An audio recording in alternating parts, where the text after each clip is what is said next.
I would say, Oprah Winfrey, you know what you need to do, and stop hiding behind what you call was negative comments, what you call, oh, I don't even deal with things like that, because what people are beginning to do is see you for who you are. We're just starting to scratch the surface of what this case, this case is going to touch and involve.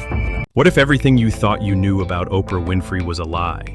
For decades, Oprah's been seen as the queen of empathy, the healer, the voice of truth. But lately, there's been a shift. And now, Denzel Washington, one of Hollywood's most respected, drama-avoiding legends, is quietly pointing to something dark.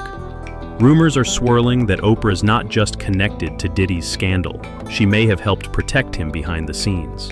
Let's break this down, because the deeper you go, the uglier it gets. It wasn't long ago that Diddy was living like a king. Parties in Miami, bottles popping, celebrities everywhere. But now, he's locked up in one of America's toughest prisons, facing federal investigations that go far beyond the usual celebrity scandal. This isn't about cheating rumors or on-stage meltdowns. Diddy is being accused of human trafficking, extortion, and deeply disturbing things involving younger individuals. And this isn't just internet gossip, this is the feds.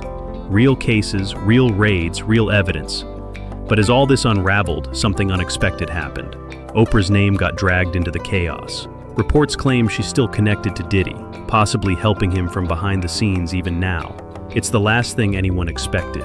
Oprah, the face of empowerment, linked to one of the darkest scandals in entertainment.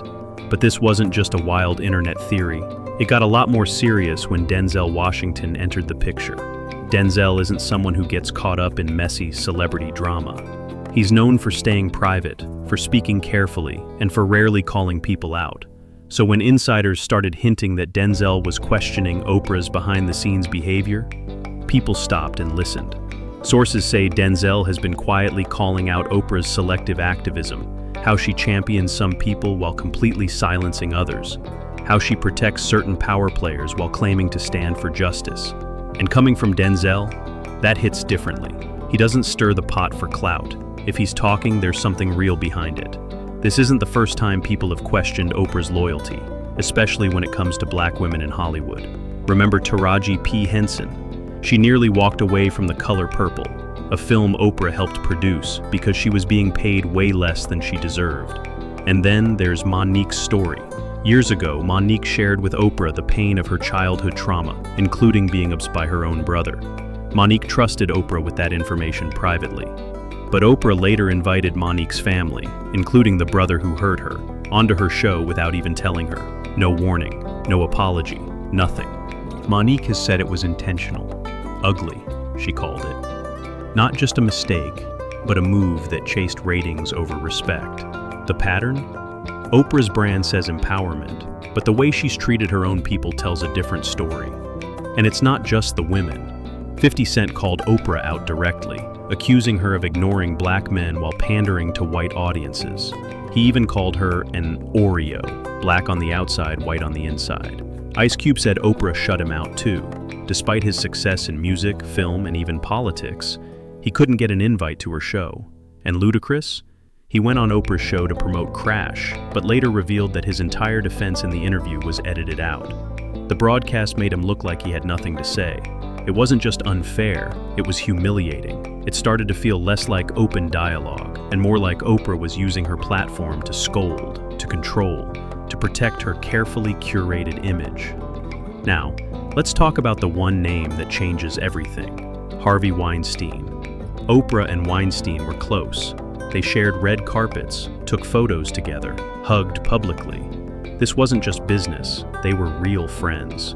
But when Weinstein's crimes exploded across the media, Oprah stayed strangely quiet. She gave a few vague speeches, but she never condemned him directly, never the way she went after others.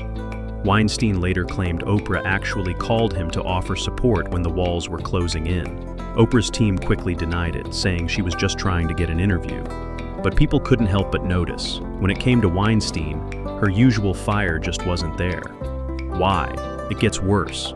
In 1993, Michael Jackson invited Oprah into his most private space, Neverland. He trusted her. That interview wasn't just TV, it was a global event. For years, Oprah wore that friendship like a badge of honor. But after Michael's death, Oprah flipped. She fully supported leaving Neverland, giving his accusers a massive platform, despite the fact that those same men had earlier sworn under oath that Michael never touched them. Fans were stunned.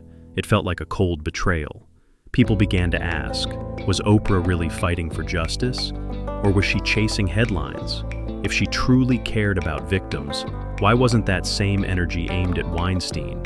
And then came John of God. Oprah personally featured him, praised him, visited him. Later, he was exposed for unspeakable crimes, assaulting hundreds of women, running a full-blown testing operation. When the truth came out, Oprah erased him from her platforms. No apology, no acknowledgement, just silence. Her all-girls school in South Africa, it was rocked by scandal too. A staff member arrested for misconduct with students. Again, Oprah barely addressed it publicly. It started to look like a pattern. When things get uncomfortable, she disappears.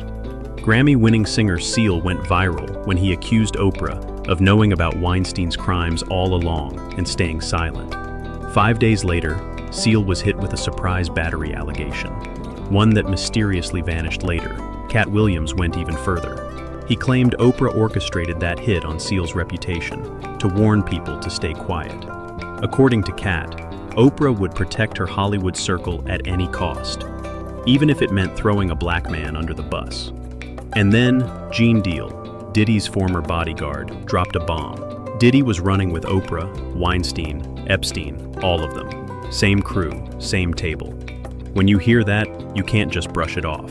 Suddenly, you start to see the connections, the friendships she kept, the stories she pushed, the ones she ignored. Is Oprah just a media icon? Or has she been a gatekeeper all along, someone who decides who gets to shine and who gets buried? And now, with Denzel Washington quietly questioning her behind closed doors, it feels like people are finally starting to connect the dots. Maybe it's not just about Oprah, maybe it's about a whole system. A system where money and power always come first, no matter the cost. Because when powerful people move in packs, protect each other, and silence critics, it stops being about celebrity drama. It becomes about who's really pulling the strings. And maybe, just maybe, it's time we stop looking up to them and start looking closer at what they're really doing. What do you think? Is Denzel right to question Oprah's legacy? Or is this all just another internet rabbit hole? Drop your thoughts in the comments.